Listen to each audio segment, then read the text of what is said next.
বাবা মা হারা ছোট্ট মেয়ে নিধি দাদুর আদরে ধীরে ধীরে বড় হচ্ছিল। সবকিছু ঠিকঠাক চলছিল, কিন্তু হঠাৎ এক অন্ধকার রাত বদলে দেয় সবকিছু।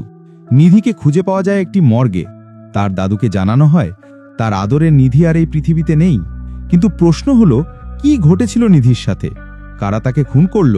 আর একজন সাধারণ দাদু কি পারবে সেই ভয়ঙ্কর খুনিকে খুঁজে বের করতে? এই নৃশংস সত্যের পর্দা সরাতে। হ্যালো বন্ধুরা, কেমন আছেন সবাই? চলে এসেছি 2025 সালের মুক্তি পাওয়া অসাধারণ এক সাসপেন্স থ্রিলার আর ইমোশনে ভরা সিনেমা ত্রিবানাধরী বারবারিক নিয়ে। সিনেমাটির IMDb rating 6.9 out of 10।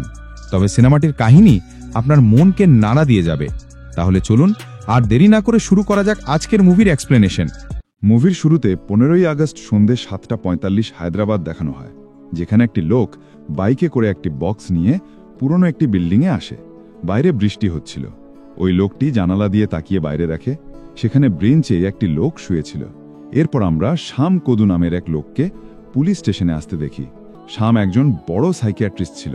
Shyam police স্টেশনে তার নাতনির নিখোঁজ হবার রিপোর্ট লেখাতে এসেছিল, কিন্তু পুলিশ তার ফোনের নেটওয়ার্ক খুঁজতে ব্যস্ত ছিল, তাই পুলিশ শ্যামকে তেমন পাত্তা দেয় না। তখন পুলিশের ফোনে মিনিস্টারের কল আসে। মিনিস্টারের নাতনির কুকুর কিডন্যাপ হয়ে গেছে। কুকুরটির নাম বেবি। তাকে খোঁজার জন্য মিনিস্টার পুলিশে রিপোর্ট করেছিল, কিন্তু পুলিশ এখনও সেই কুকুর খুঁজে পায়নি। তাই মিনিস্টার এসআইকে ফোন করে বলে এখনও কেন বেবিকে খুঁজে পাওয়া গেল না। এসআই বলে নিশ্চয়ই তাকে খুঁজে পাওয়া যাবে। মিনিস্টার তখন এসআইকে বলে আমি আপনাকে 1 ঘন্টা সময় দিচ্ছি, 1 ঘন্টা পর আবার কল করব, ততক্ষণে বেবি যেন বাড়ি চলে আসে। তখন একজন কনস্টেবল এসে এসআইকে বলে ওই বেবি কেসের কিছু সাসপেক্টসকে আমরা ধরেছি।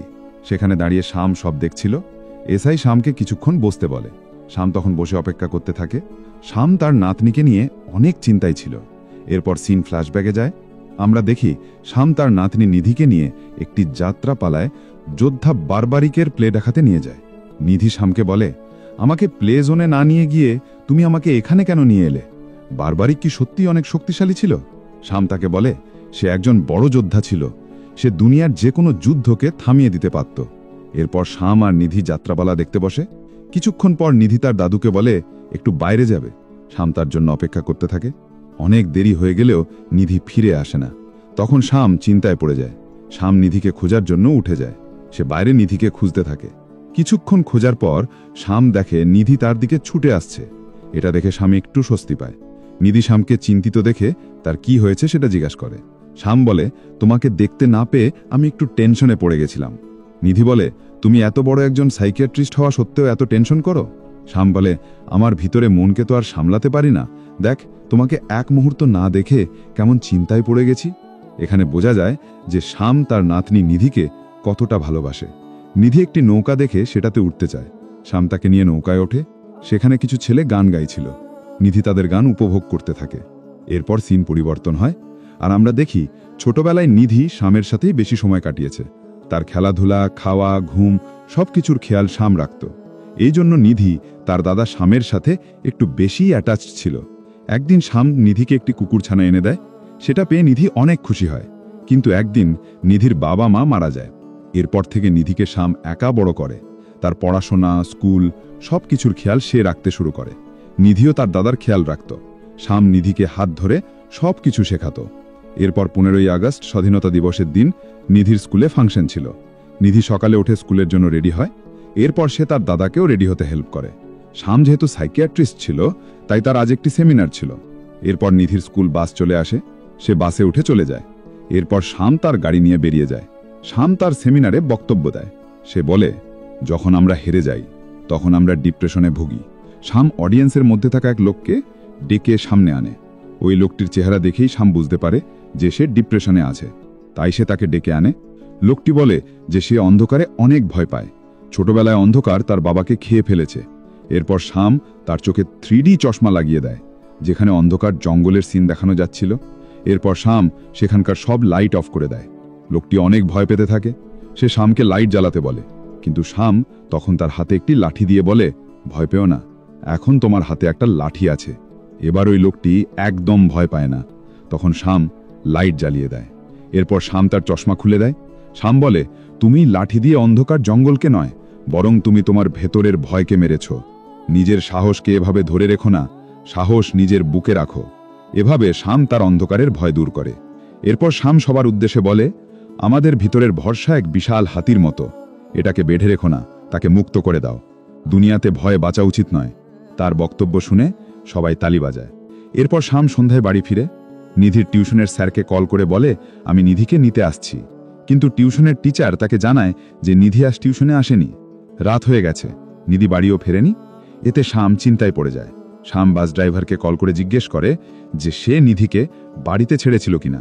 বাস ড্রাইভার বলে যে সে নিধিকে তার বাড়ির আগেই ছেড়েছিল। এরপর শাম ফোন রেখে দেয়। শাম ভাবে নিধি হয়তো তার ফ্রেন্ডের বাড়িতে গেছে, তাই শাম নিধির ফ্রেন্ড পিঙ্কিকে কল করে জিজ্ঞেস করে যে নিধি তার বাড়িতে গেছে কিনা।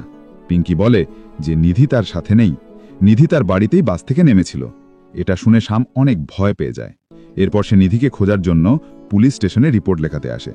এরপর সিন আবার প্রেজেন্টে ফিরে আসে। আমরা দেখি শাম মন খারাপ করে পুলিশ স্টেশনে বসে আছে। তখন কিছু কনস্টেবল চন্দ্রা নামের এক পুলিশকে কোলে তুলে নিয়ে আসে। এটা দেখে এসআই জিজ্ঞেস করে যে তার কি হয়েছে। কনস্টেবলরা বলে সে এক ডেড বডি দেখে অজ্ঞান হয়ে গেছে। আসলে এই পুলিশ অফিসার অনেক ভীতু। এসআই বাকিদেরকে ওই বেবি কিডন্যাপিং কেসের ব্যাপারে জিজ্ঞেস করে। কনস্টেবল বলে কিডন্যাপাররা অনেক চালাক, তারা সিসি ক্যামেরা থেকে লুকিয়ে বেবিকে কিডন্যাপ করে নিয়ে গেছে। এসআই বলে এটা সাধারণ কুকুর নয়, এটা মিনিস্টারের নাতনির সবচেয়ে পছন্দের কুকুর। তাদেরকে কুকুর কিডন্যাপের কেসে ব্যস্ত দেখে শাম অনেক বিরক্ত হয়, কারণ তার নাতনি কিডন্যাপ হয়ে গেছে সেটার ব্যাপারে কেউ পাত্তা দেয় না। এসআই সবাইকে কুকুরটিকে খুঁজতে বলে। বাকি কনস্টেবলের সাথে চন্দ্রাও যাচ্ছিল। এসআই চন্দ্রাকে বাঁধা দিয়ে তাকে পাশের দোকান থেকে পকোড়া কিনে আনতে বলে। শাম এতে আরও বিরক্ত হয়। তখন এসআই শামকে তার রুমে নিয়ে গিয়ে কি হয়েছে তা জিজ্ঞেস করে। শাম বলে সে তার নাতনিকে খুঁজে পাচ্ছে না। এসআই তাকে জিজ্ঞেস করে যে নিধির বয়স কত। শাম বলে নিধি অনেক ছোট, ক্লাস 10-এ পড়ে। অফিসার বলে যে বাচ্চা আমাদের সামনে বড় হয়, আমাদের চোখে সব সময় মনে হয় যে তারা ছোট, কিন্তু এই সিচুয়েশনে বাচ্চারা অনেক বড় হয়ে যায়। এখানে অফিসার নিধির কোনো ছেলের সাথে পালিয়ে যাওয়ার ইঙ্গিত দেয়। অফিসার শামকে বলে যে সে কিছু পুলিশকে তার নাতনিকে খুঁজতে লাগিয়ে দেবে। চন্দ্রা তখন চা আর পকোড়া নিয়ে আসে। এসআই চন্দ্রাকে শামের নাতনিকে খোঁজার দায়িত্ব দেয়, কিন্তু চন্দ্রা বলে যে সেই ধরনের কেস কিভাবে সামলাবে। এটা শুনে শাম সেখান থেকে উঠে বাইরে চলে যায়। এটা দেখে চন্দ্রাও তার পেছনে পেছনে যায়। চন্দ্রা শামকে বলে আমি আপনাকে আপনার নাতনিকে খুঁজতে অবশ্যই সাহায্য করব, আমার ওপর ভরসা করুন। শাম তার ফোনের ওয়ালপেপারে নিধির ছবি দেখছিল। নিধির হাতে স্মার্ট ওয়াচ ছিল। শাম চন্দ্রাকে বলে নিধি স্মার্ট ওয়াচ পরে, আপনি কি এটা ট্র্যাক করতে পারবেন? চন্দ্রা তাকে বলে যে হ্যাঁ সে পারবে। এরপর চন্দ্রা তার সাইবার টিমকে গিয়ে ওই ওয়াচ ট্র্যাক করতে বলে।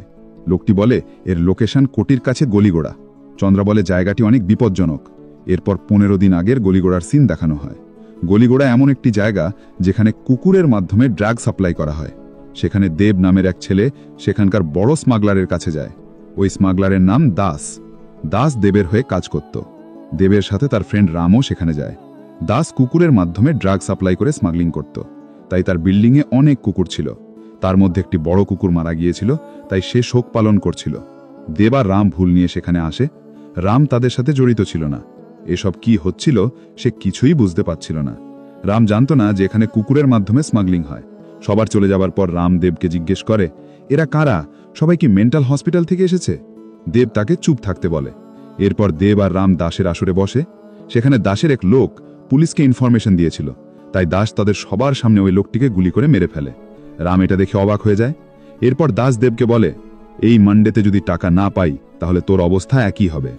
আসলে দাস দেবের কাছে 30 লাখ টাকা পায়, আর সেই টাকা পরিশোধের জন্য মানডে পর্যন্ত সময় দেয়। দাস দেবকে বলে তোর সাথে ঠেলে কি কে? দেব বলে সে তার ফ্রেন্ড আর তাদের ধান্দায় যুক্ত হতে চায়। দাস বলে আমি তাকে কিভাবে বিশ্বাস করব? দাস দেবকে জিজ্ঞেস করে যে সে তার টাকা কবে ফেরত দেবে। দেব তার কাছে 1 সপ্তাহ সময় চায়। দেব দাসকে বলে আমার বন্ধু কি এখানে জয়েন করতে পারে? দাস বলে আগে ট্রেনিং, পরে জয়নিং। এরপর দাস দেবকে একটি কুকুর নিয়ে যাবার জন্য দেয় আর বলে আমি তোকে একটা অফার দিচ্ছি। বরকতপুরে বিজনেস বাড়ানোর জন্য তোকে তোর দিদি পদ্মার পারমিশন নিতে হবে, তাহলে তোর 30 লাখ মাফ হয়ে যাবে। দেব এতে রাজি হয়। দাস দেবকে ওই পারমিশন আনতে বলে, কারণ তার দিদি পদ্মা বরকতপুরের প্রধান। পদ্মা দেবের নিজের বোন নয়। দেবের বাবা মা মারা যাওয়ার পর পদ্মা দেবকে ছোটবেলা থেকে দেখাশোনা করেছে। দেব তাকে দিদি বলে ডাকে। এরপর আমরা দেব আর রাম ওই কুকুরটিকে নিয়ে চলে যায়। কুকুরটিকে নিয়ে যাবার সময় রাস্তায় দেব অন্য স্মাগলারদের থেকে অনেকগুলো টাকা নেয়। এটা দেখে রাম অবাক হয়ে যায়। দেব তাকে বলে যে এখানে এভাবেই স্মাগলিং চলে। এরপর সে ওই টাকা নিয়ে একটি বারে যায় জুয়া খেলতে। রাম তাকে বলে যে এই টাকা সে দাসকে দিয়ে দিলে তার ঋণ মিটে যাবে, কিন্তু দেব বলে যে সে এই টাকাকে এখান থেকে ডাবল বানাবে। এরপর সে জুয়া খেলতে শুরু করে, কিন্তু সে জুয়ায় তার সব টাকা লস খায়, যার ফলে সে দাসের টাকা পরিশোধ নিয়ে চিন্তায় পড়ে যায়। পরের দিন সকালে রাম একটি এজেন্সিতে গিয়ে সেখানকার বসকে তাকে কোনো একটা দেশে পাঠাতে বলে। সেখানকার বস তাকে বলে যে তার যা কোয়ালিফিকেশন তাকে বাংলাদেশেও পাঠানো যাবে না। রাম যদি ভালো কোনো দেশে যেতে চায় তাহলে তাকে 30 লক্ষ টাকা জমা করতে হবে। এত টাকা রামের কাছে ছিল না, তাই সে অনেক চিন্তায় পড়ে যায়। তখন সেখানে এই সিনেমার হিরোইন সাত্যার এন্ট্রি হয়। সাত্যাও ওই এজেন্সিতে জব করত। রামের সাত্যাকে প্রথম দেখায় ভালো লেগে যায়। রামের কোনো জব ছিল না, তাই সে বাইরের দেশে যেতে চাইছিল। রাম এখানে ট্যাক্সি চালাতো। সাত্যা রামকে বলে যে তার টাকা থাকলে তার কাজ হয়ে যাবে। এরপর আমরা পদ্মাকে দেখতে পাই। সে 2 নাম্বারের ব্যবসা করত। পদ্মা তার গরুর দুধে পানি মিশিয়ে বিক্রি করত। পদ্মার একটি ক্যাবের বিজনেস ছিল। সে তার গাড়ির হিসেব দেখছিল। তখন সেখানে দেব আসে। পদ্মা তার অ্যাসিস্ট্যান্টকে জিজ্ঞেস করে, সব ক্যাবে এত ফাইন লাগানো কেন? অ্যাসিস্ট্যান্ট বলে যে এই ক্যাব দেবের ফ্রেন্ড রাম মাঝে মাঝে নিয়ে যায়, আর মাঝে মাঝে এটা দেবও চালায়, এজন্য এত ফাইন। পদ্মা দেবকে বলে, তুমি কেন রামের ক্যাব চালাও? কোনো একটি বিজনেস করো। তখন সেখানে পদ্মার মেয়ে বিজয়লক্ষ্মী আসে। দেব বিজয়লক্ষ্মীকে পছন্দ করত। বিজয়লক্ষ্মী শপিংয়ে যাচ্ছিল। পদ্মা দেবকে লক্ষ্মীর সাথে যেতে বলে। তাদের দুজনকে একসাথে যেতে দেখে পদ্মার সহকারী বলে যে দেব লক্ষ্মীকে পছন্দ করে। এটা শুনে পদ্মা খুশি হয়। সে বলে যে সে দেবের বাবা মা মারা যাওয়ার পর তাকে নিজের ছেলের মতো করে বড় করেছে। পদ্মা বলে যে সে চেয়েছিল লক্ষ্মীর সাথে দেবের বিয়ে দিতে। গলিগোড়া এলাকা স্মাগলিং সহ বিভিন্ন খারাপ কাজের জন্য ফেমাস ছিল, তাই চন্দ্রা শ্যামকে বলেছিল যে ওই জায়গাটি বিপজ্জনক। এরপর আমরা দেখি চন্দ্রা শ্যামকে নিয়ে ওই লোকেশনে যায় যেখানে ওই ঘড়িটি আছে। তার একটা বাড়ির সামনে গিয়ে দরজায় নক করে। একটি লোক দরজা খুললে চন্দ্রা তাকে ধরে নিধির ব্যাপারে জিজ্ঞেস করে। ওই লোকটি অস্বীকার করলে চন্দ্রা তাকে মারতে থাকে। ঘরের ভেতর বাচ্চার আওয়াজ পেয়ে শ্যাম ভেতরে ঢুকে নিধিকে খুঁজতে, কিন্তু সে সেখানে ওই লোকটির বউ আর বাচ্চাকে দেখতে পায়। এরপর শ্যাম সেখান থেকে বেরিয়ে আসে। এদিকে ওই লোকটি মার খাওয়ার পর নিধির ঘড়িটি চন্দ্রাকে দেয়। চন্দ্রা ওই লোকটিকে শ্যামের গাড়িতে তুলে নিয়ে যায় আর তাকে ওই জায়গায় তাদেরকে নিয়ে যেতে বলে যেখানে সে ওই ঘড়িটি পেয়েছিল। প্রচণ্ড বৃষ্টির মধ্যেই তারা গাড়ি নিয়ে সেই জায়গায় যায়। শ্যাম সেখানে নেমে আশেপাশে তাকায়। শ্যাম সেখানে সিসি ক্যামেরা দেখতে পায়। শ্যাম ওই সিসি ক্যামেরা চেক করার সিদ্ধান্ত নেয়। এরপর আমাদের আবার দেবের সিন দেখানো হয়। সে দেবের ক্যাবে করে লক্ষ্মীকে নিয়ে যায়। দেব তাকে বলে, চিন্তা করো না, দিদি আমাকে অনেক ভালোবাসে, তোমার বিয়ে আমার সাথেই হবে। এরপর দেব তাকে নামিয়ে দিয়ে রাস্তা থেকে রামকে পিক করে নেয়। এরপর রাম ক্যাব নিয়ে তার মায়ের এনজিওতে গিয়ে তাকে সেখান থেকে পিক করে নেয়। রামের মাকে দেব মা বলে রাখত। দেব তাকে জিজ্ঞেস করে, মা ডিম এনেছ কি? রামের মা তাকে বলে, কেন, তুমি কি প্রেগনেন্ট? এরপর রাম দেব আর তার মাকে নামিয়ে দিয়ে ট্যাক্সি চালাতে থাকে। তখন তার সামনে সাত্তিয়া আসে। সে সাত্তিয়াকে লিফট দেয়। গাড়িতে সাত্তিয়া তাকে জিজ্ঞেস করে, তুমি কি ট্যাক্সি চালিয়ে 30 লাখ টাকা ইনকাম করতে পারবে? রাম বলে, ততদিনে তো আমি নিজেই বৃদ্ধাশ্রমে চলে যাব। এটা শুনে সাত্তিয়া হাসে। রাম তার হাসি দেখে বলে, মেয়েরা হাসলে অনেক সুন্দর লাগে। সাত্তিয়া বলে, কেন, ছেলেদেরকে কি ভালো লাগে না? তুমি হাসলেও তোমাকে সুন্দর লাগে। এরপর রাম সাত্তিয়াকে জায়গা মতো নামিয়ে দেয়। সাত্তিয়ার থেকে রাম ভাড়া নিতে চায় না। সাত্তিয়া তাকে বলে, আমাকে ইমপ্রেস করে কি লাভ হবে? তুমি তোমার বসকে ইমপ্রেস করো আর টাকা কোথা থেকে আনবে তার উপর ফোকাস করো। এরপর সে পেমেন্ট দিয়ে দেয়। এরপর সে রামকে তাকে সাত্তিয়া নামে ডাকতে বলে। সাত্তিয়া চলে যাচ্ছিল, তখন রাম তাকে সাত্তিয়া বলে ডাক দেয়। এখান থেকে তাদের দুজনের প্রেম শুরু হয়। রাম সাত্তিয়ার বাড়ির সামনে দিয়ে যাতায়াত করে তাকে দেখার জন্য। রাম সাত্তিয়ার আশেপাশে ঘুরতে থাকে। সাত্তিয়াও বুঝতে পারে যে রাম তাকে পছন্দ করে। রাম সাত্তিয়াকে মাঝে মাঝেই তার অফিসে ছেড়ে দেয়। তার ক্যাবে যাওয়ার সময় রামের মায়ের সাথেও সাত্তিয়ার পরিচয় হয়। আস্তে আস্তে রামের মায়ের সাথেই সাত্তিয়ার ভালো সম্পর্ক তৈরি হয়। সাত্তিয়া রামের বাড়িতে এসে তার মায়ের সাথে আড্ডা দেয়। এরপর তারা একে অপরকে ভালোবাসতে শুরু করে। এরপর একদিন রাম সাত্তিয়ার বাড়িতে যায়। সাত্তিয়া তাকে বলে, সন্ধ্যায় ফিরে এসো, বাইরে কোথাও যাওয়ার প্ল্যান করো না। রামও এতে রাজি হয়ে যায়। এরপর সে তাকে কিস করে। এতে সাত্তিয়া অনেক বিরক্ত হয়ে তাকে চড় মেরে তার রুমে চলে যায়। সাত্তিয়া এতে অনেক আপসেট হয়ে যায়। রাম তাকে বারবার সরি বলতে থাকে, কিন্তু সাত্তিয়া তার রুমের দরজা আটকে দিয়ে কাঁদতে শুরু করে। এরপর রাম চলে যায়। ছোটবেলায় সাত্তিয়াকে তাদেরই চেনা একজন লোক তাকে টাচ করত, যা তার একদম ভালো লাগত না। তাই রাম কিস করাতে তার ওই দিনগুলোর কথা মনে পড়ে যায়। রাতে সাত্তিয়া এটা নিয়ে স্বপ্ন দেখে লাফিয়ে ওঠে। এরপর সে বাইরে বসে থাকে। রাম রাতে তার বাইক নিয়ে সেখানে এসে সাত্তিয়াকে বাইরে আপসেট হয়ে বসে থাকতে দেখে তাকে এর কারণ জিজ্ঞেস করে। সাত্তিয়া তখন তাকে বলে, যে সে ছোটবেলায় একজনের উপর অনেক ভরসা করত। তার সাথে যা কিছু হয়েছিল তার ট্রমাতে সে এখনও আছে। সত্যা বলে, মা বাবার মারা যাওয়ার পর থেকে আমি অনেক একা। এরপর থেকে আমি অনেক ইনসিকিউর ফিল করি। তোমার আসার পর আমি বিশ্বাস করতে শুরু করি যেখানে ভালোবাসা আছে সেখানে ভরসা করা যায়। এরপর থেকে আমি আবার বিশ্বাস করতে শুরু করেছি তুমি আমার সাথে সব সময় এভাবেই থাকবে। এরপর আমাদের আবার 15ই আগস্টের সেই রাতের সিন দেখানো হয়, যেখানে শাম ওই সিসি ক্যামেরা চেক করে দেখে একটা গাড়ি এসে নিধির সামনে আসে। সেখান থেকে ওই লোকটি বের হয়ে নিধিকে গাড়িতে তুলে নিয়ে যায়। এরপর ওই লোকটি সহ তার সব লোকদেরকে চন্দ্রা বাড়ি থেকে আবার পুলিশ স্টেশনে এসে মারতে শুরু করে। এরপর লোকটি স্বীকার করে যে সে সন্ধ্যা 5টায় নিধিকে একটা ছেলের সাথে সেখানে দেখেছে। ওই ছেলেটি তাকে সেখানে নিয়ে এসেছিল। এরপর ওই ছেলেটি তার থেকে ড্রাগ নিয়ে সেখান থেকে চলে গেছে। এরপর সে ওই ছেলেটিকে কোটি স্ট্যান্ড সেন্ট্রাল লাইব্রেরির সামনে ওই মেয়েটির সাথে দেখেছিল। এখান থেকে সিন ওই জায়গায় শিফট হয় যেখানে নিধি ওই ছেলেটির সাথে দাঁড়িয়েছিল। ওই লোকটি গাড়িতে বসে মদ খাচ্ছিল। তার গাড়িতে আরও লোক ছিল। সে দেখে ওই ছেলেটি নিধিকে একটা কিস করে। এতে নিধি রেগে গিয়ে তাকে একটা চড় মেরে সেখান থেকে চলে যায়। তখন তারা নিধিকে তাদের গাড়িতে তুলে নেয়। নিধি কোনোভাবে তাদের গাড়ি থেকে বেরিয়ে পালিয়ে যায়। ওই লোকটি তাকে ধরতে যায়, কিন্তু তার হাত লেগে নিধির শার্ট কাঁধে ছেড়ে যায়। তারা ড্রাঙ্ক থাকার কারণে তাকে আটকাতে পারে না। নিধির ব্যাগটি তাদের গাড়িতেই থেকে যায়। এরপর সিন আবার প্রেজেন্টে আসে। পুলিশ ওই লোকটিকে মারতে শুরু করে। শাম তাকে মারতে মানা করে। পুলিশ শামকে বলে, এখানে আপনার সাইকোলজি কাজ করবে না। শাম ওই লোকটিকে জিজ্ঞেস করে, তুমি কি জানো ওই ছেলেটিকে? ভয় পেও না, আমাকে সত্যি বলো। ওই লোকটি বলে যে ওই ছেলেটি নিধির স্কুলেরই, কারণ সেও একই স্কুল ড্রেস পরা ছিল। এরপর শাম নিধির ফ্রেন্ড পিঙ্কিকে আবার কল করে জিজ্ঞেস করে, তুমি কি এমন কোনো ছেলেকে চেনো যার সাথে নিধি ক্লোজ ছিল? পিঙ্কি জানায় যে নিধি কারোর সাথেই ক্লোজ ছিল না। এরপর শাম চন্দ্রাকে বলে, যদি কোনো ইনফরমেশন পাওয়া যায় তাহলে আমাকে বলবেন। এরপর চন্দ্রা শামকে নিধির ব্যাগ দেয়। শাম সেটা বুকে জড়িয়ে নিয়ে চলে যায়। বাড়িতে নিধির কুকুরটি তার জন্য অপেক্ষা করছিল। সে শামকে দেখেই জোরে জোরে ঘেউ ঘেউ করে। শাম ব্যাগ নিয়ে ভেতরে চলে যায়। সে ব্যাগ বুকে নিয়ে ঘুমিয়ে পড়ে। তখন নিধি বাড়ি ফিরে আসে। তার আওয়াজ শুনে শাম জেগে ওঠে। নিধি তাকে বলে, আমি তোমাকে না বলে চলে গেছি। এটা বলে সে কাঁদতে থাকে। তখন শামের ঘুম ভাঙে। শাম আসলে স্বপ্নে দেখছিল। এরপর শাম নিধির ব্যাগ খোলে। ভেতরে সে একটা গিফট বক্স দেখতে পায়। শাম সেটা খুলে বারবারিকের একটা বই দেখতে পায়, যেটা শাম বহুদিন ধরে কিনতে চাইছিল, কিন্তু এই কপি দোকানে ছিল না। নিধি ওই জন্যই এই বইটা নিয়েছিল। বইয়ের ভিতরে নিধি লিখেছিল, লাভ ইউ মাই বারবারিক। এটা দেখে শাম অনেক ইমোশনাল হয়ে যায়। এরপর সিন এখান থেকে শিফট হয় বরকতপুরের পদ্মার প্রাসাদে। সেখানে দাস আসে। তার সাথে দেবু ছিল। পদ্মাটাকে জিজ্ঞেস করে, আগে দেশি মদ বানাতিস, আজকাল কি করছিস? দাস বলে, কুকুরের সাথে ছোটখাটো ধান্দা করি।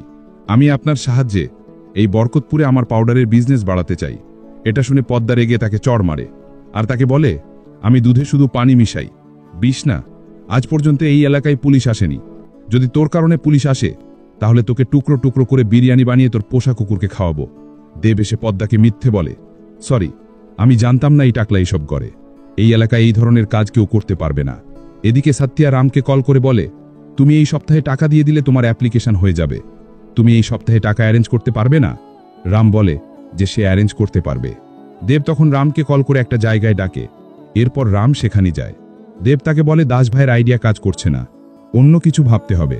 সে আমাকে হুমকি দিচ্ছে, আমাকে যে কোনোভাবে টাকা দিতে হবে। দেব বলে, এত টাকা তুই কোথায় পাবি?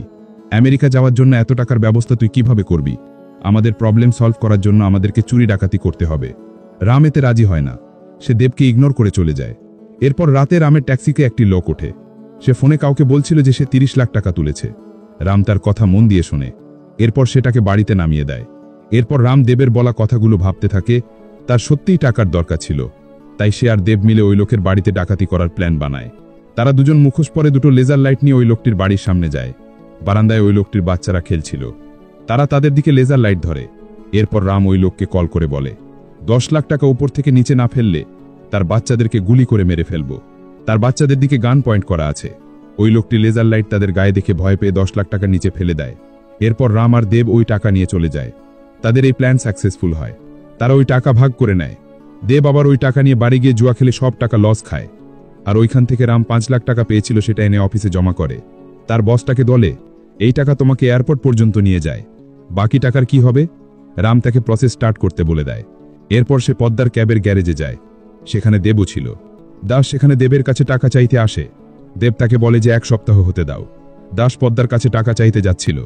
দেব তাকে বাধা দেয়, কারণ পদ্মা জানে না যে দেব ওই দাসের সাথে কাজ করে। সে জানতে পারলে ঝামেলা হবে, তাই দেব তাদেরকে বাধা দেয়। রাম এসে তাকে বলে যে সে তাকে তো 5 লাখ দিয়েছে, বাকিগুলোও দিয়ে দেবে।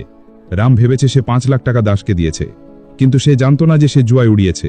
দাস রামকে বলে তার কাছে টাকা এলেই সে জুয়ায় উড়িয়ে দেয়। দেব বলে আমাকে 1 সপ্তাহ সময় দাও, আমি তোমার টাকা ফিরিয়ে দেব। দাস তাকে 1 দিন সময় দিয়ে চলে যায়। তার যাওয়ার পর রাম দেবকে বলে যে তুই যদি তাকে 5 লাখ টাকা দিতি তাহলে আমরা 6 মাস সময় পেতাম। এখন কোথা থেকে এত টাকা পাবি? আমার তোর উপর ভরসা করা উচিত হয়নি, তুই যা খুশি কর, আমার এসব করা উচিত হয়নি। এরপর বলে রাম চলে যায়। এরপর আবার 15 আগস্ট রাত 1টার সিন দেখানো হয়। শ্যাম চন্দ্রাকে নিয়ে ওই লাইব্রেরিতে গিয়ে সেখানকার সিসি ক্যামেরা চেক করে। ওই সিসি ক্যামেরায় দেখা যায় নিধি একটি ছেলের সাথে বাইকে করে যাচ্ছে। চন্দ্রা ওই ছেলেটির ছবি জুম করে। এরপর তারা ওই ছেলেটির বাড়িতে যায়। ওই ছেলেটির নাম ছিল প্রবীণ। প্রবীণের বাবা দরজা খোলে। সে জানায় যে প্রবীণ তার বন্ধুর বাড়িতে গ্রুপ স্টাডি করতে গেছে, বাড়িতে নেই। শ্যাম তাকে প্রবীণকে কল করতে বলে। তখন প্রবীণের বাবা তাকে কল করে। প্রবীণ বন্ধুদের সাথে পড়াশোনার নাম করে সেখানে পার্টি করছিল। প্রবীণ বন্ধুদের সাথে বসে নেশা করছিল, তাই সে তার বাবার ফোন তোলে না। শ্যাম তখন তার বাবাকে প্রবীণের কাছে নিয়ে যেতে বলে। প্রবীণের বাবা তখন চন্দ্রা আর শ্যামকে তার বন্ধুর বাড়িতে নিয়ে যায়। কলিং বেল চাপলে তারা সবাই ভয় পেয়ে যায়। প্রবীণের বন্ধু গিয়ে দরজা খোলে। একজন এসে প্রবীণকে খবর দেয় যে তার বাবা এসেছে। প্রবীণ তখন নিজেকে ঠিক করে বই খাতা নিয়ে বের হয়। সেখানে সে নিধির দাদাকে দেখে ভয় পেয়ে বলে আমি কিছু করিনি। প্রবীণের বাবা তাকে জিজ্ঞেস করে তুই কি করেছিস? শ্যামও তাকে জিজ্ঞেস করে যে নিধি কোথায়? প্রবীণ তাকে বলে যে সে নিধিকে নিয়ে লাইব্রেরিতে গিয়েছিল। নিধি সেখান থেকে একটা বই নিয়েছিল। এরপর সে তাকে ওই কোটি স্ট্যান্ডে নিয়ে গিয়েছিল। নিধি এরপর তাকে চড় মেরে সেখান থেকে চলে যায়। প্রবীণ নিধিকে কিস করার জন্য শ্যামের কাছে ক্ষমা চায়। শ্যাম তাকে বলে নিধি এখনো বাড়ি ফেরেনি। প্রবীণ বলে আপনি কি বলতে চাইছেন? আমি এরপর নিধিকে একটি ক্যাবে উঠতে দেখেছি। ফ্ল্যাশব্যাকে দেখানো হয় নিধি একটা ক্যাবকে বলে আমাকে আফতাবনগরে ছেড়ে দেবেন। তখন সেখানে বাইক নিয়ে প্রবীণ আসে। এরপর সিন প্রেজেন্টে আসে। প্রবীণ বলে আমি ভেবেছিলাম সে বাড়িতে যাচ্ছে। চন্দ্র তাকে জিজ্ঞেস করে যে সে ক্যাবের নাম্বার দেখেছিল কিনা। প্রবীণ বলে যে সে দেখেনি। এরপর চন্দ্রা আর শ্যাম বাড়ি যেতে থাকে। প্রবীণ শ্যামকে কল করে বলে যে নিধি যে ক্যাবে উঠেছিল সেটায় বুলের একটি লোগো ছিল। শ্যাম তখন তার সামনেই একটি ক্যাবে বুলের লোগো দেখতে পায়। সে গাড়ি থেকে নেমে সেটা চেক করতে যায়, কিন্তু ওই ক্যাবে নিধি ছিল না। এরপর সে তার গাড়িতে ফিরে আসে। সে রাস্তায় ওই লোগোওয়ালা আরও অনেক গ্যাপ দেখতে পায়। চন্দ্রা বলে এমন লোগো হাজারো গাড়িতে আছে। এরপর সিন শিফট হয়। আমরা দেখি রাতে দেব ফাঁকা একটি বিল্ডিংয়ে বসে মদ খাচ্ছে। তখন রাম একটি বক্সে করে একটি কুকুর নিয়ে আসে। রাম বলে আমি দাসের সাথে কথা বলেছি, সে তোকে আর বিরক্ত করবে না। কাল সকালে আমরা সবার আগে তার টাকা দিয়ে দেব। দেব ভাবে ওই বক্সে টাকা। সে বক্স খুলে সেটাতে কুকুর দেখতে পায়। রাম বলে মিনিস্টারের রাতনি এই কুকুরকে ছাড়া কখনো খাবার খায় না। আমি এর জন্য 25 লাখ টাকা চেয়েছি। এই কুকুরের জন্যই মিনিস্টার থানায় রিপোর্ট করেছিল। মিনিস্টার পুলিশকে বলে যে টাকা ছাড়াই যেন কুকুরটি ফিরে আসে, তাই তারা যেন সেভাবেই প্ল্যান বানায়। মিনিস্টার 25 লাখ টাকা পুলিশকে দেয়, আর তাদেরকে এই টাকা আবার চালাকি করে ফিরিয়ে আনতেও বলে দেয়। মিনিস্টারের ছেলে ওই টাকা নিয়ে রামের বলা ওই জায়গায় যায়। তার সাথে পুলিশরাও যায়। সেখানে মিনিস্টারের ছেলে রামকে কল করে। রাম তাকে বলে যে তার সামনে রাখা বক্সে কুকুরটি আছে, আর কুকুরটিকে তারা স্নাইপার দিয়ে পয়েন্ট করে রেখেছে। মিনিস্টারের ছেলে কুকুরের বক্সের উপর লেজার লাইট দেখতে পায়। রাম বলে বাড়াবাড়ি করলে সে কুকুরকে মেরে ফেলবে। রাম তাকে টাকার ব্যাগ সামনের দেওয়ালের উপর দিয়ে ছুড়ে দিতে বলে। সে হইতে রাজি হয়ে যায়। তাদের কথা পুলিশরা শুনছিল। মিনিস্টারের ছেলে প্ল্যান অনুযায়ী ওই টাকা ছুঁড়ে দেওয়ালের উপরে দেয়। দেওয়ালের এই পারে রাম দাঁড়িয়েছিল। একজন পুলিশ নেমে গিয়ে ওই লেজার ধরা লোকটিকে গুলি করে মেরে ফেলে। এরপর সে পুলিশ ফোর্স নিয়ে সেখানে যায়। সেখানে গিয়ে সে দেখে যে ওইটা কোনো স্নাইপার ছিল না, ওইটা আসলে লেজার লাইট ছিল। তাদেরকে তারা বোকা বানিয়েছে। কিছু পুলিশ গিয়ে ওই কুকুরকে উদ্ধার করে। আর এদিকে মিনিস্টারের ছেলে কুকুরটি পাওয়ার পর ওই টাকার ব্যাগ নামিয়ে নিয়ে চলে যায়। এটা দেখে রাম চিৎকার করে। এইবার তার প্ল্যান ফেল হয়ে যায়। এদিকে আমরা দেখি রেইনকোট পরা একটা লোক নিধিকে কোলে নিয়ে শ্মশানে যায়। ওই লোকটি আর কেউ না, রাম ছিল। সেখানে একটি লোক ছিল যে সবার চিতা জ্বালাতো। রাম ওই লোকটিকে নিধির চিতা জ্বালাতে বলে। ওই লোকটি এতে অনেক ভয় পেয়ে যায়। তখন ওই শ্মশানের লাইট ফিউজ হয়ে যায়। ওই লোকটি সেটা ঠিক করার অজুহাতে আড়ালে গিয়ে ওই শ্মশানের মালিকুমকে কল করে জানায় যে শ্মশানে একটা লোক একটি স্কুলের বাচ্চার ডেড বডি নিয়ে এসেছে। সে এটা তাকে জ্বালাতে বলছে। সে এটা না জ্বালালে তাকে মেরে ফেলবে। মেয়েটির গায়ে যে স্কুল ড্রেস আছে সেই স্কুলে তার ছেলেও পড়ে। লোকটি তাকে এসব বলছিল। তখন তার সামনে রাম চলে আসে। সে অনেক ভয় পেয়ে যায়। মালিকুমের সাথে শ্যামের ভালো সম্পর্ক ছিল, তাই সে রাতেই শ্যামকে এই ব্যাপারে জানিয়ে দেয়। শ্যাম চন্দ্রাকে নিয়ে তক্ষুনি গাড়ি নিয়ে ছুটে ওই শ্মশানে যেতে থাকে। এদিকে রামের কথা মতো ওই লোকটি চিতার ব্যবস্থা করতে থাকে। শাম অনেক তাড়াতাড়ি আসার চেষ্টা করছিল, কিন্তু সে অনেক দেরি করে ফেলে। শাম এসে দেখে নিধিকে চিতার ভেতর ঢুকিয়ে দেওয়া হয়েছে। এটা দেখে শাম কান্নায় ভেঙে পড়ে। তার নিধির সাথে কাটানো মুহূর্তগুলো মনে পড়তে থাকে। শাম এক চুলের জন্য নিধিকে পায় না।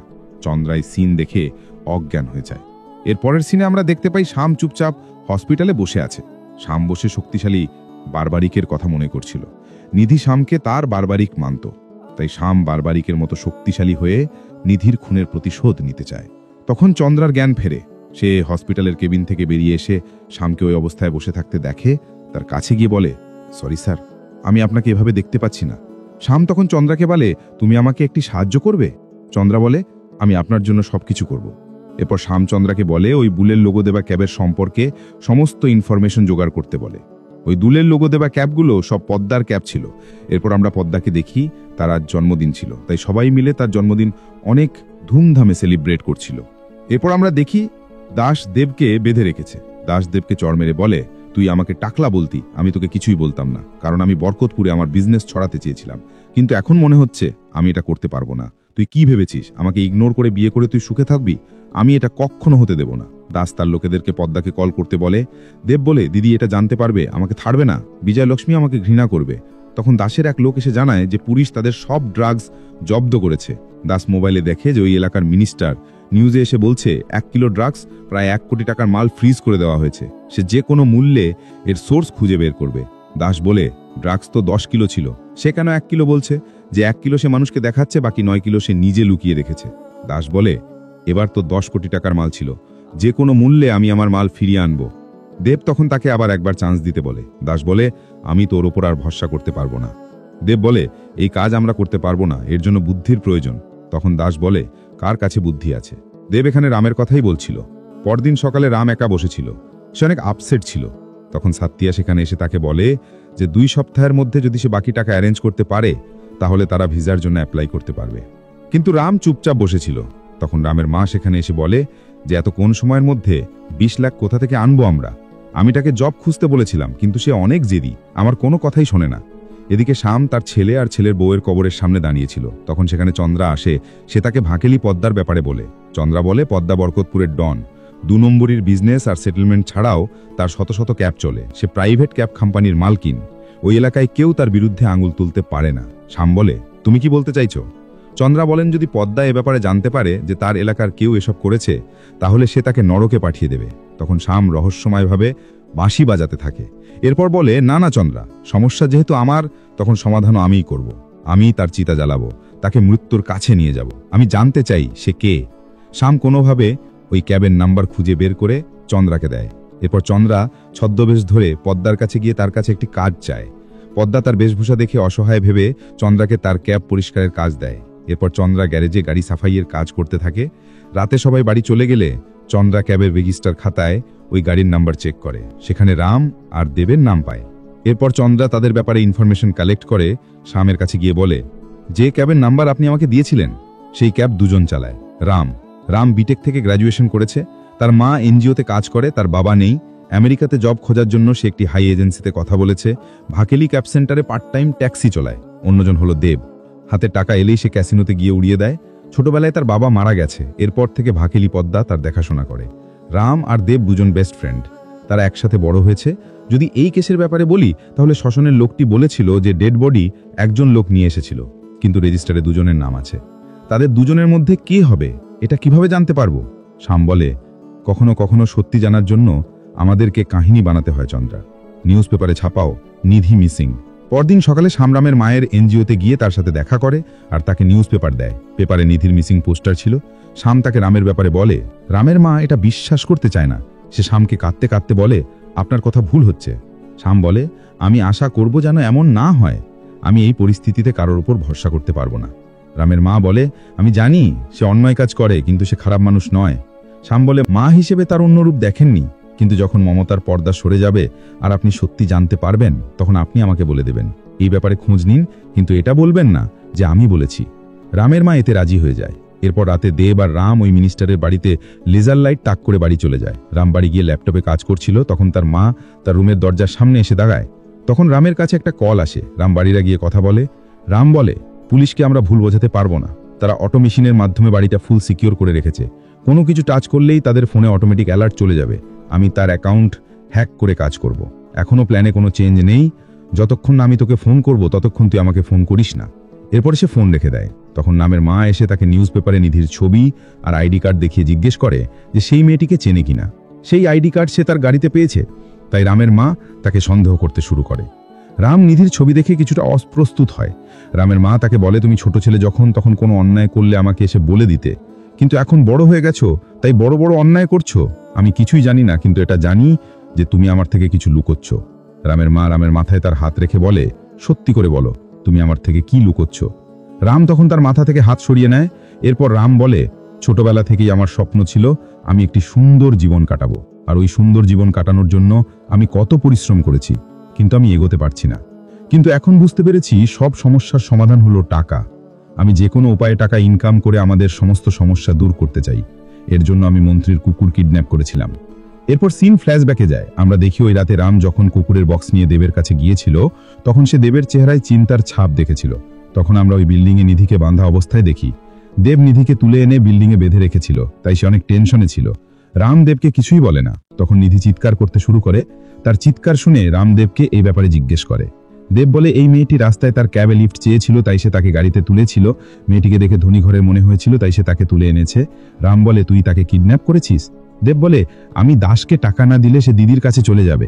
রাম বলে, তাই বলে তুই স্কুলের বাচ্চাকে তুলে নিবি? দেব বলে, ওই টাকলা আমাকে একদিনের সময় দিয়েছে। রাম বলে, আমি গিয়ে ওই বাচ্চাকে তার বাড়িতে ছেড়ে আসবো। দেব তাকে বাধা দেয়। তখন রামের মাথা ঘুরতে থাকে। দেব বলে, আমি জানতাম তুই এমন কিছুই করবি, তাই তো আমি দাস ভাইয়ের পাউডার কাজে লাগিয়েছি। 1 ঘন্টার জন্য এখন তুই শান্তিতে ঘুমোবি। দেব রামকে ড্রাগ দিয়েছিল, যার ফলে রাম অজ্ঞান হয়ে যায়। এরপর দেব নিধির কাছে যায়। নিধি চেয়ার থেকে উঠে এক জায়গায় লুকিয়েছিল। নিধি তাকে আঘাত করে পালাতে যায়, তখন দেব তাকে ধরে ফেলে। নিধির শার্টের ছেঁড়া অংশে দেবের নাক গেলে সে নিজেকে সামলাতে পারে না। সে অনেক ড্রাঙ্ক ছিল, তাই সে ভুলবশত নিধিকে রেপ করে। এরপর নিধি তাকে ধারামো কিছু দিয়ে তার বুকে আঘাত করে। সেখান থেকে ছুটে পালাতে থাকে। তখন দেব পাশে থাকে একটি কুড়াল নিধির দিকে ছুড়ে দেয়, যা নিধির মাথায় গিয়ে লাগে, যার ফলে নিধি সেখানেই নাড়া যায়। রক্ত দেখে দেব অনেক ভয় পেয়ে যায়। সে এসব কিছুই করতে চায়নি। কিছুক্ষণ পর রামের জ্ঞান ফিরলে সে সেখানে এসে এসব দেখতে পায়। দেব অনেক ভয় পেয়েছিল। দেব বলে, আমি এসব ইচ্ছে করে করিনি, তোমাকে বাঁচাতে হবে। রাম বলে, আগে তাকে হসপিটালে নিয়ে যেতে হবে। দেব বলে, সে মারা গেছে, এই ব্যাপারে কেউ জেনে গেলে তার জীবন নষ্ট হয়ে যাবে, তার দিদি তাকে মেরে ফেলবে। এসব বলে দেব কাঁদতে থাকে। রাম আর দেব তখন নিধির বডি তাদের ক্যাবে তুলে দেয়। এরপর দেব ওই ক্যাব নিয়ে শ্মশানের দিকে চলে যায়। এরপর সিন প্রেজেন্টে আসে। রাম তার মাকে বলে, ওই ইনসিডেন্টের পর দেব তাকে কল করে এক জায়গায় ডেকে বলে যে সে দাসের সাথে একটা ডিল করেছে। সিন আবার ফ্ল্যাশব্যাকে যায়, যেখানে দেব রামকে তার ওই ড্রাগ উদ্ধারে তাকে সাহায্য করতে বলে। কিন্তু রাম টাকার জন্য আর কোনো খারাপ কাজ করতে চাইছিল না, তাই সে দেবকে মানা করে দেয়। কিন্তু দেব তাকে ওই নিধির ডেড বডি গাড়িতে তোলার ভিডিও দেখিয়ে ব্ল্যাকমেল করে। রাম যখন ডেড বডি টেনে নিয়ে যাচ্ছিল তখন দেব লুকিয়ে তার ফোনে ভিডিও করেছিল। সে ব্ল্যাকমেল করে তাকে এই কাজে হেল্প করতে বলে।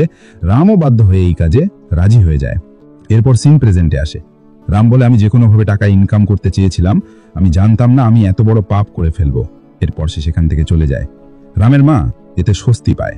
রামের মা এরপর ওই ভিডিও নিয়ে শ্যামকে দেখিয়ে বলে যে এসব দেব করেছে আর রামকে ব্ল্যাকমেল করছে, তার ছেলে কোনো অন্যায় করেনি। শ্যাম ওই ভিডিও দেখে কাঁদতে শুরু করে। রামের মা বলে যে সে তাকে ফোনে কথা বলতে শুনেছে।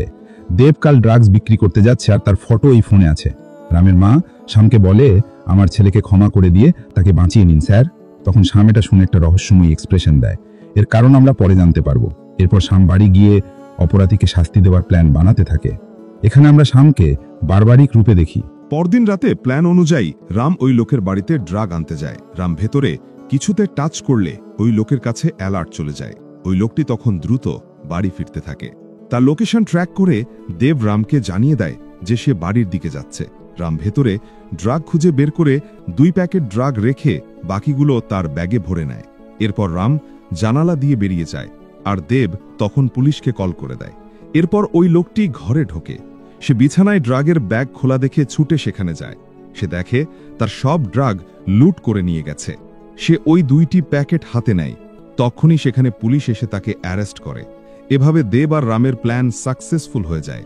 নিউজে ওই লোকটিকে অ্যারেস্টের খবর দেখে দাস আর তার গ্যাং হাসতে থাকে। এরপর রাম আর দেব দাসকে তার ড্রাগ দিয়ে দেয়। এতে সে অনেক খুশি হয় আর তাদের কাজের প্রশংসা করে। দেব তাদের টাকা চায়, দাস তখন তাদেরকে নিয়ে সবকিছু হিসেব করতে থাকে। পরদিন সকালে নদীতে দেবের বস্তাবন্দি লাশ খুঁজে পাওয়া যায়। খবর শুনে পদ্মা সেখানে আসে। সেখানে চন্দ্রাসহ বাকি পুলিশরা ছিল। চন্দ্রা দেবের লাশ দেখে আবার অজ্ঞান হয়ে যায়। এই নিউজটি টিভিতে দেখানো হচ্ছিল। এই নিউজ দেখে রাম অনেক অবাক হয়ে যায়। এদিকে পদ্মা দেবের লাশ দেখতে আসে। সে তাকে দেখে কাঁদতে শুরু করে। পুলিশ পদ্মাকে বলে, আপনার ভাতিজার খুনিকে ২৪ ঘন্টার মধ্যে আপনার সামনে নিয়ে আসব। পদ্মা বলে, তোর মধ্যে এত শক্তি নেই। দেবকে যে মেরেছে তার লাশ এই জায়গায় এই নদীতেই ভাসবে। এটা বলে সে চলে যায়। দেবকে কে মেরেছে সেটা মুভির শেষে জানা যাবে। এরপর কিছু লোকেরা রামকে বস্তায় ভরে একটি জায়গায় নিয়ে এসে মারতে শুরু করে। রাম তাদের জিজ্ঞেস করে, তোমরা কারা আর আমাকে মারছ কেন? তখন সেখানে দাস আসে। দাস রামকে কিছু না বলেই মারতে থাকে। রামও তখন তার সাথে ফাইট করে। ফাইটে দাস হেরে যায়। মার খেয়ে দাস বলে যে রাম তাদেরকে ড্রাগের জায়গায় ময়দা দিয়েছে, আর সব ড্রাগ তারা লুকিয়ে রেখেছে। এজন্য দাস তাকে মারতে এসেছে। দাস তার ড্রাগস ফেরত চায়। এটা শুনে রাম অবাক হয়ে যায়। সেই ময়দার ব্যাপারে কিছুই জানত না। সে বুঝতে পারছিল না কি হয়েছে। এরপর রাম সেখান থেকে বের হয়ে বাইরে চায়ের দোকানে এসে বসে। তখন তার সামনে চন্দ্রাও এসে বসে। চন্দ্রা তাদের ক্যাবের ক্লিনারের ছদ্মবেশে তার সামনে ছিল, তাই রাম তাকে চিনতে পারে না। রাম বসে ভাবছিল ড্রাগ কিভাবে বদলে গেল। চন্দ্রা তাকে জিজ্ঞেস করে, কি ভাবছ? নিশ্চয়ই ড্রাগের ব্যাপারে ভাবছ। এটা শুনে রাম অবাক হয়ে যায়। চন্দ্রা বলে, ড্রাগ যে বদলেছে সে তোমার মা। এখানে ফ্ল্যাশব্যাকে দেখানো হয় দেব যখন ড্রাগস নিয়ে যাচ্ছিল তখন রামের মা তার গাড়িতে উঠেছিল। এরপর রামের মা একটি মেডিকেল শপে গাড়ি থামিয়ে দেবকে ওষুধ আনতে পাঠায়। সেই সুযোগে রামের মা ময়দার সাথে ড্রাগ বদলে দেয়। এই সব কিছু চন্দ্রা আর শ্যামের প্ল্যান অনুযায়ী হয়েছিল। চন্দ্রা রামকে বলে, আমরা ওই ড্রাগের টেস্ট বদলে দিয়েছি যাতে দাস ভাই তোমাকে মৃত্যুর টেস্ট বোঝাতে পারে, কিন্তু তুমি খুব সহজেই তাকে হারিয়ে দিয়েছ। তুমি অনেক স্ট্রং। রাম তাকে জিজ্ঞেস করে, কে তুই? চন্দ্রা তাকে বলে, আমাকে চেনার আগে তোকে একটি স্টোরি জানতে হবে। চন্দ্রা বলে, একটি ফুলের বাগানে এক মালি একটি গোলাপ অনেক ভালোবেসে ফুটিয়েছিল। একটি নিজ জানোয়ার ভেবেছিল যদি সে সাবধানে কাজ করে তাহলে সে ভুল করবে না। তুই জানিস ওই জানোয়ারে কি করেছিল? এখান থেকে সিন ফ্ল্যাশব্যাকে যায়, আর এখানেই খুলে এই মুভির অনেক বড় একটি টুইস্ট। ফ্ল্যাশব্যাকে দেখানো হয় নিধিকে আসলে দেব নয়, রাম মেরেছিল। দেবের দেওয়া ড্রাগের কারণে রাম ঘুমিয়েছিল। সে তার ফোনের অ্যালার্মে ঘুম থেকে ওঠে। দেবও সেখানে ঘুমিয়েছিল। তখন নিধি চিৎকার করছিল। সে সেখানে গিয়ে দেখে নিধি পালাচ্ছে। তখন সে নিধিকে ধরে ফেলে, আর সে তাকে নেশাগ্রস্ত অবস্থায় রেপ করে। এরপর সিন প্রেজেন্টে আসে। চন্দ্রা বলে, তুমি ভেবে অবাক হচ্ছ যে আমরা এটা কিভাবে জানলাম? তোমার বলা গল্পে যদি দেবের গায়ে চোট লেগে থাকে তাহলে তোমার শরীর থেকে রক্ত বের হচ্ছিল কেন? চন্দ্রা তখন রামের শার্টের কাপড় সরিয়ে ওই ক্ষতস্থানটি বের করে। এখান থেকে সিন আবার ফ্ল্যাশব্যাকে যায়। আমরা শ্যামকে ভিডিওতে রামের বুকের ওই আঘাতের দাগ দেখতে পেয়ে সেটা জুম করে দেখেছিল। সে যেহেতু একজন বড় সাইকিয়াট্রিস্ট ছিল, তাই সে তখনই বুঝে গিয়েছিল যে নিধিকে রাম খুন করেছে। এজন্য রামের মা তাকে ক্ষমা করে দেওয়ার কথা বলাতে শ্যাম রহস্যময়ী এক্সপ্রেশন দিয়েছিল। এরপর সিন আবার প্রেজেন্টে আসে।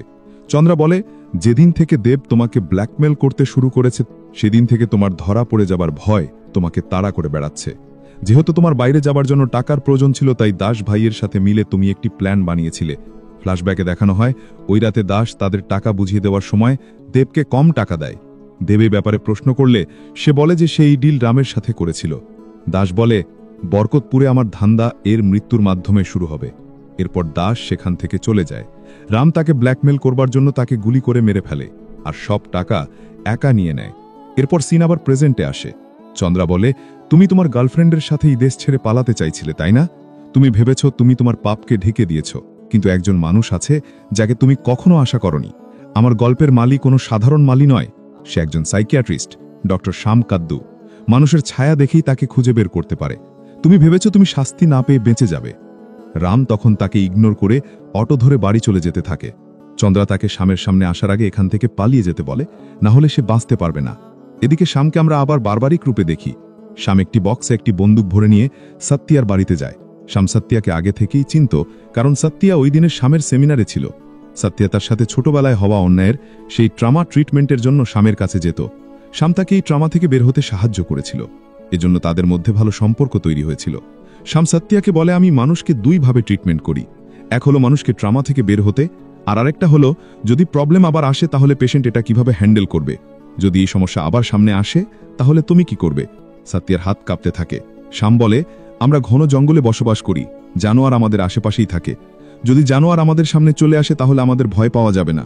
এরপর শ্যাম বলে, তুমি আমার নাতনি নিধিকে চেনো? সত্যিয়া তাকে বলে সে কেমন আছে। শ্যাম বলে, অ্যাক্সিডেন্টে আমার ছেলে আর বৌমা মারা যাবার পর আমার নাতনি আমার দুনিয়া ছিল, কিন্তু একদিন একটি জানোয়ার আমাদের সব স্বপ্ন ভেঙে আমাদের জীবনকে তছনাছ করে দিয়েছে। সত্যিয়া তাকে জিজ্ঞেস করে, নিধির কি হয়েছে? শ্যাম বলে, নিধির সাথেও তাই হয়েছে যা তোমার সাথে হয়েছিল। সে ছোট একটা বাচ্চা ছিল, তাই সে সহ্য করতে পারেনি। সতিয়ার হাত কাঁপতে থাকে। শ্যাম তখন তাকে ওই বক্সটি বের করে দেয় আর বলে, তোমার সামনে যদি আবার ওই জানোয়ার আসে তাহলে এই বক্স তোমাকে লড়াই করতে সাহায্য করবে। তখন সেখানে রাম ঢোকে। রাম শ্যামকে দেখে অবাক হয়ে যায়।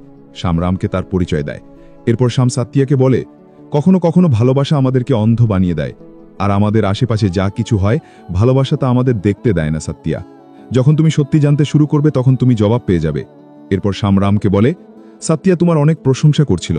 তুমি যেদিন থেকে তার জীবনে এসেছো তার দিন থেকে সে অনেক স্ট্রং হয়ে গেছে। আমার নাতনি নিধির ব্যাপারে তাকে বলার পর আমি তার মধ্যে আবার পুরনো সত্যিয়াকে দেখতে পেয়েছি। এটা শুনে রাম ভয় পেতে থাকে। শ্যাম বলে, সাইকিয়াট্রিস্ট হিসেবে আমার যা করার ছিল আমি করেছি। এরপর শ্যাম সেখান থেকে বের হয়। বাইরে গাড়িতে চন্দ্রা বসেছিল। শ্যাম গাড়িতে গিয়ে বসে। সত্যিয়া অনেক ট্রমেটাইজ ছিল। তাকে এভাবে দেখে রামের অনুতাপ হয়। সে সত্যিয়াকে নিধির ব্যাপারে সব বলে দেয়। এসব শুনে সত্যিয়ার ছোটবেলায় তার সাথে হওয়া সেই অন্যায়ের কথা মনে পড়তে থাকে। ওই শ্যামের বক্স খুলে বন্দুক বের করে রামকে গুলি করে। এরপর সত্যিয়া কাঁদতে থাকে। সে তাকে গুলি করতে চায়নি, কিন্তু শ্যাম তাকে বলছিল যে এই জানোয়ার তার সামনে আবার আসলে এই বক্স তাকে তার সাথে লড়াই করতে সাহায্য করবে। সত্যিয়ার সহ্য না করে রামকে গুলি করে দেয়। রাম সত্যিয়াকে বলে, তুমি তো বলেছিলে আমি তোমার সাথে থাকলে আর কিছুতেই ভয় পাবে না, তাহলে তুমি আমাকে কিভাবে মারতে পারো? তুমি আমার একটি ভুল মাফ করতে পারবে না? সত্যিয়া বলে, যেখানে ভরসাকে গলা টিপে মেরে ফেলা হয়েছে সেখানে মাফ কিভাবে করব? সত্যিয়া তখন রামকে আরও একটি গুলি করে মেরে ফেলে। এরপর সে কাঁদতে থাকে। তখন সেখানে পদ্মা আর তার লোকেরা আসে। সেটা দেখে তার লোকেদের বলে, এই খুনের দায় যেন কোনোভাবেই এই মেয়েটির উপর না আসে। চন্দ্রা শ্যামকে বলে, আমি কি আপনাকে একটি প্রশ্ন করতে পারি? শ্যাম বলে, আমি জানি তুমি আমাকে কি জিজ্ঞেস করতে চাও। এটাই তাই না যে আমি সত্যিয়াকেই কেন বেছে নিলাম? আমি শুধু রাস্তা বানিয়েছি। সত্যিয়া ওই রামকে মারেনি যাকে সে ভালোবেসেছিল, বরং সে ওই রাক্ষসকে মেরেছে যার সাথে তার ছোটবেলায় দেখা হয়েছিল। এরপর চন্দ্রা আর শ্যাম হাসপাতালে যায়। এখানে এই মুভির আরও বড় একটি টুইস্ট রিভিল হয়। শ্যাম চন্দ্রাকে নিয়ে একটি কেবিনের সামনে যায়। ওই কেবিনে নিধি ছিল। নিধির অবস্থা অনেক খারাপ ছিল। এখান থেকে সিন ফ্ল্যাশব্যাকে যায়। আমরা দেখি ওই দিন শ্মশানের ওই লোকটি নিধির ডেড বডি চেক করে দেখে যে সে বেঁচে আছে। তখন ওই লোকটি নিধির ডেড বডি সরিয়ে রাস্তা থেকে একটা লোকের বডি চিতায় ঢুকিয়েছিল। লোকটি রাস্তার ওই লোকের বডি ঢুকিয়েছিল যাকে আমরা মুভির শুরুতে বৃষ্টির মধ্যে বেঞ্চে শুয়ে থাকতে দেখেছিলাম। লোকটি পাগল ছিল। নিধি একবার তাকে খাবার খাইয়েছিল। লোকটি মারা গিয়েছিল। শ্মশানের ওই লোকটি রামকে লুকিয়ে ডেড বডি বদল করে দিয়েছিল। এরপর চন্দ্রা অজ্ঞান হয়ে গেলে শ্যাম তাকে সহ নিধিকে হাসপাতালে নিয়ে আসছিল। এরপর থেকেই শ্যামের মনে প্রতিশোধের আগুন জ্বলছিল। এখন রামের মারা যাবার পর তার মন থেকে প্রতিশোধের আগুন নিভে গেছে। নিধির মাথার আঘাতটি অনেক বড় ছিল। ডাক্তার জানায় তার সার্জারি করতে হবে। সার্জারি করার পরও নিধির বাঁচার চান্স 50% হবে। এটা শুনে শ্যাম অনেক ইমোশনাল হয়ে যায়। এর কিছুদিন পরের সিন দেখানো হয়, নিধির ব্রেনের অপারেশন হয়ে যায়। শ্যাম নিধির কেবিনে যায়। নিধির জ্ঞান ছিল না। শ্যাম নিধির হাত ধরে কাঁদতে থাকে। নিধিও তার হাত ধরে এবং নিধি চোখ খুলে শ্যামের দিকে তাকিয়ে তাকে বারবারিক বলে ডাকে। আর এই মুভি এখানেই শেষ হয়। তো বন্ধুরা, এই ছিল আজকের সিনেমার এক্সপ্লেনেশন। আশা করি সিনেমার এই জটিল গল্পটি আপনাদের ভালো লেগেছে। যদি ভিডিওটি আপনাদের ভালো লাগে তাহলে একটি লাইক করতে ভুলবেন না। আপনার কেমন লাগলো সেটা কমেন্ট করে অবশ্যই জানান। আর হ্যাঁ, এরকম আরও ইন্টারেস্টিং সিনেমার গল্প দেখতে চ্যানেলটি সাবস্ক্রাইব করে পাশে থাকা বেল আইকনটি টিপে দিন। দেখা হবে অন্য কোনো নতুন ভিডিওতে। সেই পর্যন্ত ভালো থাকুন, সুস্থ থাকুন। আল্লাহ হাফেজ।